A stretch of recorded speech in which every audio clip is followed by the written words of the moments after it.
Mary Tyler Moore and Rhoda. the Valerie Show and the late great Valerie Harper. She just passed away, unfortunately. Yeah. But so based on that TV movie, you got on the Cagney and Lacey staff. It was sort of wrote a spec Cagney and Lacey. Okay. Well, I guess I go back a little bit if you want me to. Yeah. I wanted it all. I want it all. So I went to USC Film School. Right. And was very driven there. I won a student Emmy, and but that didn't do me necessarily any good. I so wrote spec script, and the spec script I wrote got me an agent and a lawyer. Just basically spent like over a year just rewriting it, and making it very solid. It was really sort of well done. It wasn't commercial at all, but it was well done. Right. That script got me a job offer to write a TV movie for ABC. Wrote that, got fired from that because I say got fired. It died. Okay. And then, but that script got me to do another script called Strange Voices for NBC, Right. which got made. And but I also, after having written some movies of the week, my agent said, "Hey, have you thought about doing TV series?" And I was like, "Well, that's not as cool, isn't it?" He said, "Well, pays a lot more." Right. So I wrote a spec Cagney and Lacey because it was a show that I liked. Right. And At the time, it was one of the biggest shows. It was definitely one of the most prestigious shows that won Emmys and things. Yeah. The actors were incredible. Yeah. And so from there, that script got me on Cagney and Lacey, writing episodes for them. And then I wrote a different spec script for a TV movie that didn't get made, but that script for that TV movie got me to work on The Equalizer. Okay. All right. Because The Equalizer didn't like Cagney and Lacey. But Wait a second. The Equalizer didn't like Cagney and Lacey? no, like the showrunner for The Equalizer, me having done Cagney and Lacey episodes didn't mean anything to him. Right. He ended up reading something that read more like a feature. Right. And The Equalizer, people know the Denzel Washington show. Right. Because I was going to say, it's like the old English white guy that would beat up everybody. But he's probably younger than Denzel Washington is now. But Denzel Washington, he looks ageless. Yeah. So, but that must have been, as prestigious as Cagney and Lacey was, The Equalizer must have been a fun show to write for. Really fun because you got to go to New York City. Right. And this was the days when there was money was no object for TV studios. And you're 22, 23 years old. 20 to 23, and they get you a limo. You can go to any plays that you want to, and you flew on the MGM Grand, which existed back then. It was an incredible Aircraft. and So you're flying on private jets, taking limos. Yeah, and you're in New York City in the '80s. It's a very profligate time, and getting in all the clubs. Hey, I write for the Equalizer. Did you and Equalizer go out and Ed Woodward? Yeah. Ed Woodward. Did you guys all go out to the bars and do it up? Ed Woodward went to a lot of bars. That's something for sure. I can't say that I went with him to them. Oh, okay, I'll play the fifth. But yeah, he didn't understand. It's interesting because he did this episode where he was in a car and then he's about to drive off, but first he takes a swig of whiskey right out of the bottle, and they were like, "You can't do that. Right? You can't show that on TV. You have to have a seatbelt and everything." And but he was a super nice guy. There was an actor that was on the road. I won't say who he was, but well-known actor, and he said, "I can't write this scene as you've written it." Right. And I'm very young and stuff, and I'm very nervous. And I thought, oh no, what am I going to do? And Ed Woodward steps right up and he says, "I can say the line." So Ed Woodward was able to take his line. Oh, that's great. It was actually kind of stilted. It was about, that's the spot where the guy shot me in the hallway. He was able to somehow work it where he said, "That's the spot where you were in the hallway." He did so well. Right. And it was kind of a hero to me to do that instead of just capitulating. Oh, that's great. He stuck up for the writer. Yeah. That's really cool. Now, USC Film School, one of the most prestigious film schools. I know John Singleton went there. I'm sure there's. That's the only one off the top of my head that I can remember. But yeah, little people like George Lucas and right. All that kind of. Oh, that's right. George Lucas went there. John Carpenter. And now they had Emmys. Did they have Oscars? They had student. What do you mean? You said you won a student Emmy. Yeah, student Emmy. They have student Oscars, or they have student Oscars. So they had separate TV and movie. Yeah. Okay.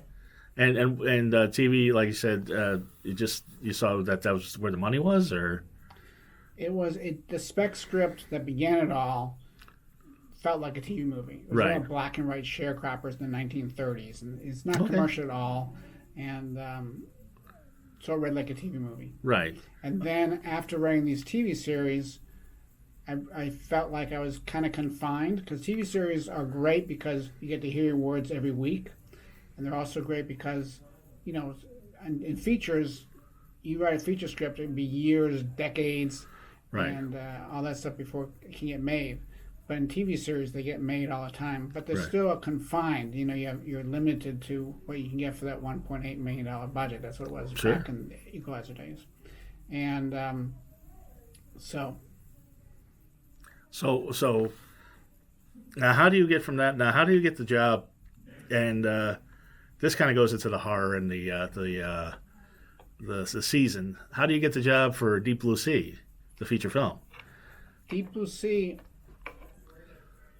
The shark movie with Samuel Jackson gets eaten, and LL Cool J, and I got to watch that one again. I remember it's good. It holds up really well, and it was LL Cool J's first role, and so he frequently comes up to me and says, "Oh, you're the guy who started it all," and he's very thankful, very very nice guy. Oh, really? You're homies with LL Cool J? Yeah, he's very serious. He's very religious. Oh, sure.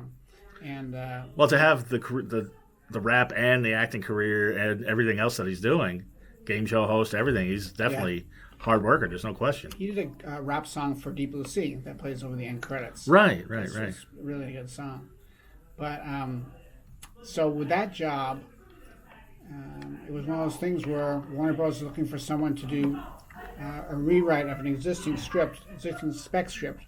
Right.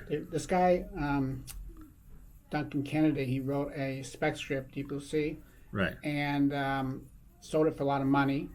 And then they kept hiring different writers to make it different. And then they sent it to me. And I had a bunch of theories, and what I did is I sort of had my notes and went in to have the meeting with the producer and director, because he already had the director attached. Rennie Harlan. And so what happened was they were about to decide if they're going to build the sharks or not. Mm-hmm. The sharks, to build them, are millions of dollars. Oh, yeah. So they were like the pay-or-play people with the sharks. And the only way that they could welcome... Yeah, Mortis and Lilian here. I'm sorry about that. So go ahead. The only way that they could... They would have to greenlight the movie at the same time that they greenlight the sharks. Right. So basically, had a script, and they needed to get it figured out before, it was basically over Christmas. Right. And so went in and had a meeting with them and said, basically, in the original spec script and other drafts by other people, the sharks, it was more like the Marines were coming over to destroy these sharks. Okay. And they had grenades, and they had all sorts of ways to kill them. And they were all professionals. Mm-hmm. And so I pitched the idea of them being all blue-collar, regular workers, make it more like Alien than Aliens. Got it. And so pitched different things and pitched this idea of this chef, later played by LL Cool J, being stuck in his own oven when a shark was attacking the oven and hit the switch to make the heat turn on in the oven. And all that stuff was pitched early on to give them an idea of the type of action that I wanted. Right. And so to keep it more at a sort of realistic level. Saying realistic for Deep Blue Sea is ridiculous, but less of a slam bam action movie and more of a thriller. Yes, exactly. We thought it was more like to make it more like Alien, right? Than Aliens, because sharks. I mean, it seems a little cruel to be hunting down sharks like that and having like a SWAT, Navy SEALs go out and just try to hunt down sharks. That seems a little politically incorrect. Now, if the sharks will attack, that's one thing. But if you're just gonna have a bunch of people like coming out for sharks, Yeah, what I read on Deep Blue Sea is that the sharks were so realistic, and some of it was CGI, but most of it was models. So, I mean, there was a shark. I was able to ride on top of the fake shark and go around the little pool that they had. Oh, that's crazy. The movie couldn't have been made if it wasn't for the Titanic, because the Titanic had these incredible sets that could, water would come up and come down. Right. Doing it, so they shot in the same set as the Titanic was. Yeah. If you might as well use it again. Exactly. Right. The other thing about Deep Blue Sea is that, at least I've been told, that LL Cool J was the first black person in a horror movie to survive to the end. Now, maybe I was thinking something else, but that's what people have posted that before. Well, Blackula, but I see what you're saying. Yeah, no, it's very rare, and it was very surprising. And from what I understand, in some of the scripts, he wasn't supposed to survive. Well, maybe not yours, but I know that wasn't Saffron Burrows supposed to survive, and he was not. Saffron Burrows was supposed to survive, and LL Cool J and Thomas Jane. Okay. I had argued all through the writing of the thing, all through these meetings and stuff, with Warner Brothers and Rennie Harlan, that Saffron Burrows should die because she was the one that created this monster. Right. And but they shot it not that way. They shot in ways she did live. Mm-hmm. And then when they handed out those cards that they do for test screenings and stuff, one of them said, "The bitch must die!" Exclamation point. That's great. So now, in a movie like that, are you one day to okay. her being killed? Are you on set for that?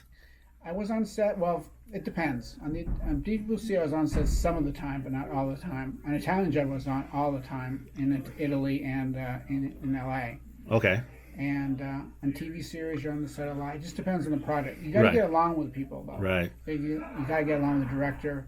You cannot, if an actor comes up to you and says, what do you think or whatever, you got to direct them to the actor. Right. You say something extremely positive but not specific, because you don't want to be directing. Right. Now, did you get along with Rennie Harlan? Rennie Harlan's a great guy. We got along with him really well. I've never heard a bad thing about him, and from what I understand, this was kind of a comeback for him because he had Cutthroat Island, and Long Place Goodnight was a hit, but right. He needed he was still trying to earn his way back. Yeah, well, he did a terrific job. And now he's in China making movies in China, from what I understand. Yeah, right. I haven't seen him for a while. They re-showed at Deep Blue Sea at the the silent movie theater is closed down. Yeah, I love it. But they screened it there, and a lot of people. Please come on in. This is Mortis and Lilian. Like I say, I try to have people. This is Wayne. Hi. How you doing? Hello. The esteemed screenwriter of Deep Blue Sea, Valentine, and the Italian Job. Nice. And his new movie, Loves Me, Loves Me Not. Oh, well, thank you. And I think Wayne's going to probably do this. Anyway, so we were just talking about the Deep Blue Sea and all of that. But Mortis is here. Mortis, the Devil's Reject. Hello. I was just listening. Now, wait a second. Now I'm trying to get you in frame here. Okay. So you got your dolls here. Ah, there we go. Yeah, there we go. I got your face there. It's just the camera's focusing on your head. Do you have a name for that head? Or? This is Fred. Oh, hi, Fred. How are you? Fred doesn't talk. So, Mortis, last time I forgot the last time we saw you. The last time you two were in the studio was Valentine's Day. Really? And now it was right after Valentine's Day, and now this is right before Halloween. Nice. Now, Halloween, it's the most wonderful time of the year, isn't it? Yes, we're just swamped. Yeah, well, that's great. And because last time we were talking, we left that off. Lilian was actually just about to audition for Batcave, and now she's a regular there, or not. But I don't know what happened there. She performs there, just taking some downtime at the moment. Okay, whatever. Anyway, you guys have. There's been so many shows. A lot of things have happened. A lot of things have happened since February. And a lot of things have happened since Saturday, apparently. A lot of things have happened since February. I saw you guys at the Whisky open for Skold. Yeah. Skold, the industrial band, he used to He used to be in Marilyn Manson and KMFDM, and you guys opened for him at the Whisky. Yeah, that was a blast. And you had that because your stage show, which has always been extravagant, it's even more extravagant. You have It's gonna be evolving. Mortis And- Dolls now, Yes. not just one. And we talked about this before, that eventually the stage show is going to have the whole entire set where there's going to be a bunch of girls on stage doing different things, and other things will evolve. Right. So now we have it to where if we can't have all the dolls performing, we have the basic theatrical setup.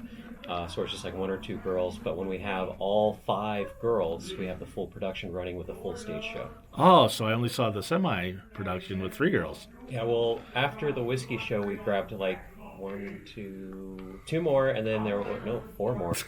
And one of the other